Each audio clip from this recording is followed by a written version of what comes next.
was hiking on a trail around Boulder a few months ago when I saw a runner coming down the trail wearing a hat that said, "Dopers suck." I thought about that hat for the rest of my hike. Partially because I used to really dislike anyone who cheated, but especially in sports. And looking back at my life, I realize I've cheated, I've lied, I've stolen, I've done things that I'm ashamed of.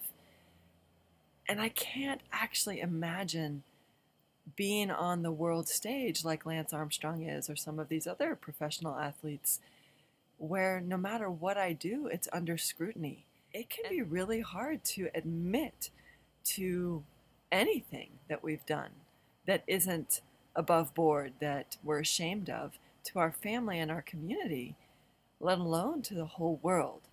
And I can relate to the strong impulse to cover it up, to not let anyone know that I made a mistake or that I. On the playing field, every single mistake a player makes is pointed out and criticized until corrected.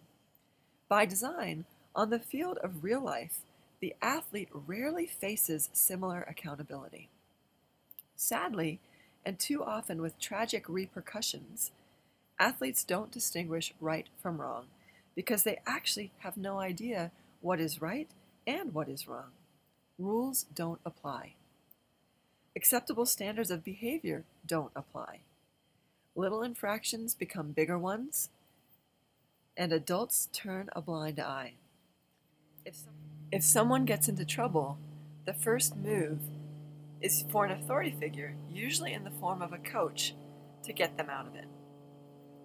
When that doesn't work, whether they are high school quarterbacks or pro ball pitchers, one of two things happens. Sometimes, especially at the high school level, the community rallies around the accused, wanting to believe that boys will be boys.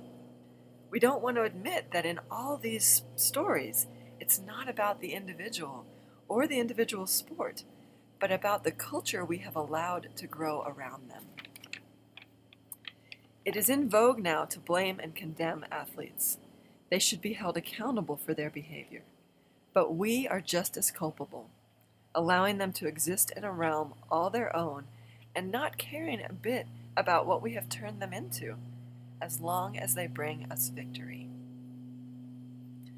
I thought that was really profound, because I agree. We live in a society that idolizes and puts athletes and celebrities on a pedestal without knowing them, without knowing their values, but only as long as they achieve wins or spectacular performances. Before we judge them, can we take stock of our own lives and our own culture and, like Buzz suggests, look at how we might have created who they've become by the culture and the realm that surrounds them, by how we treat them, put them on pedestals, and then the way that we vilify them as soon as they do something human, not even something egregious, or when they do something egregious, that we cover it up for them. So I invite you to see if you can put yourself in their shoes, to take stock of your life. Where have you lied, cheated, stolen, done something you were ashamed of that you haven't told?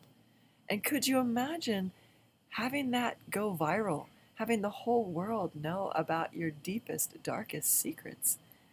What would you do? And also, would you blood dope if that was the only thing standing in your way between becoming the world champion or not, the winner of the Tour de France or not?